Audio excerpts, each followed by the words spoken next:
À chaque fois que je voulais faire une vidéo sur My Hero Academia, je la reportais encore et encore et encore.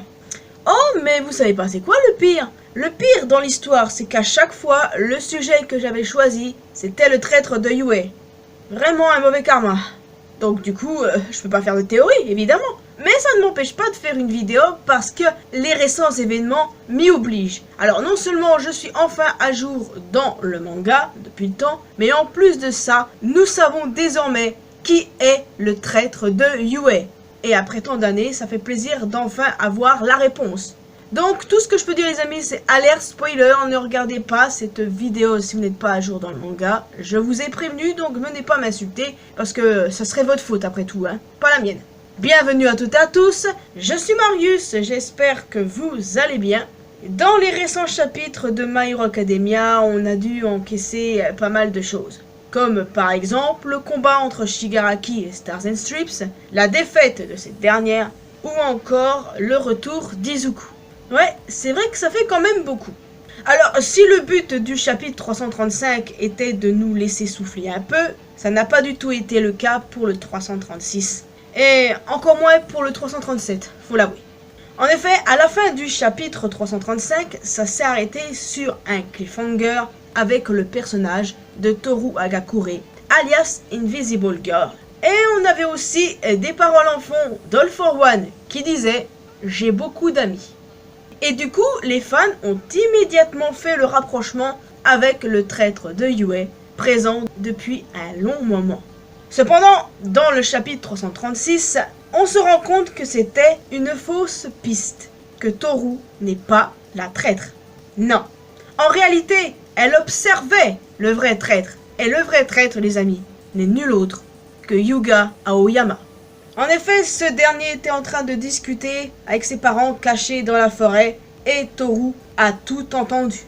Nous apprenons que Yuga est né sans altère et afin qu'il puisse obtenir la meilleure éducation possible et qu'il ne soit pas rejeté par ses camarades, ses parents ont décidé de passer un pacte avec le diable en personne, All for One.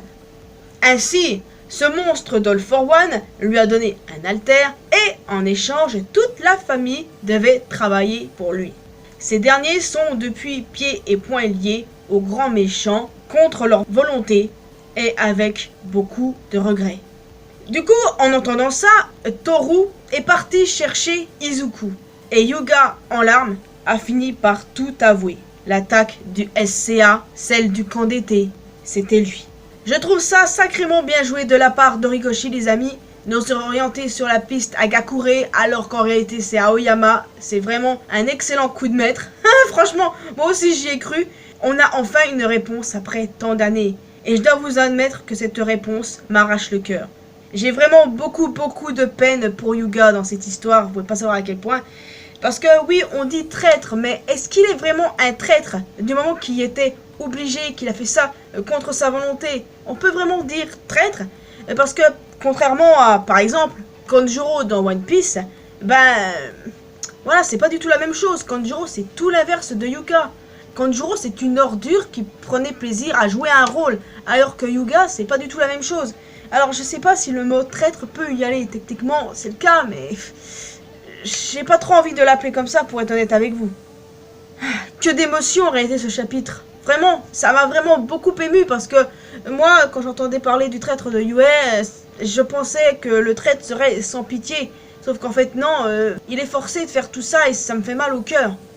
Est-ce que vous vous rappelez, les amis? Il y avait des tas de théories à l'époque. Aoyama faisait partie des suspects, justement. Mais Toru était la principale suspecte. On avait aussi le nom de Denki ou encore Naito Monoma. Oui, il y avait pas mal de suspects potentiels, notamment dans la classe d'Izuku. Alors, même s'il y en a qui paraissaient vraiment impossibles et d'autres hautement probables, et qu'on ait la réponse maintenant et que c'était l'une des solutions assez probables, et je dois dire que c'est vraiment vachement bien mis en scène en fait, même si pas mal de gens s'en doutaient, tout ça est vraiment bien mis en scène, et franchement Horikoshi c'est trop un boss. Donc, avec le chapitre 337, le dernier qui est sorti, on voit ce que Izuku a décidé de faire.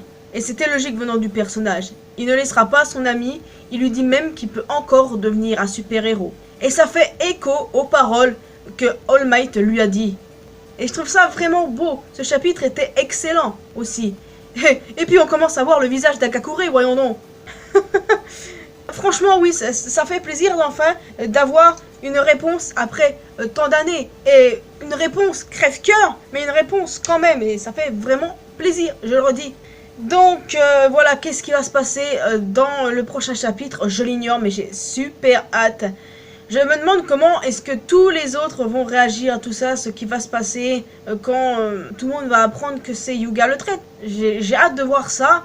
Et Horikoshi joue beaucoup trop avec nos émotions, avec son manga, c'est complètement ouf. Oda, il joue avec nos nerfs, il y arrive très bien et c'est génial. Mais là, en ce moment, c'est Horikoshi qui joue avec nos émotions. Et quelle émotion, les amis! Vraiment, c'est un boss, parce que moi, très honnêtement, je vais vous dire, je pensais que le traître, c'était Toru. Comme beaucoup de personnes, d'ailleurs. Mais voilà, on nous a orienté sur la mauvaise piste avec le chapitre 335, et bon, on a la réponse après tant d'années. D'ailleurs, je vais faire une petite parenthèse sur une petite théorie que j'ai vue il y a quelques temps de cela. Pas quelques temps, ça coïncide avec le chapitre 336, du coup. Est-ce que vous croyez que le docteur fou qui travaille pour All for One, j'ai oublié son nom, m'en voulez pas, avait proposé à Inko, la mère de Deku, de donner un alter à son fils et que cette dernière a refusé? J'aime bien cette théorie, je sais pas pourquoi, donc peut-être qu'on apprendra ça dans le futur. En tout cas, ce serait intéressant. N'hésitez pas à me dire ce que vous pensez de cette théorie d'ailleurs. Et aussi, n'hésitez pas à me dire ce que vous pensez de cette révélation, la révélation du traître de Yue après tant d'années, les gars. Très clairement, avoir une réponse à cette question, c'est génial.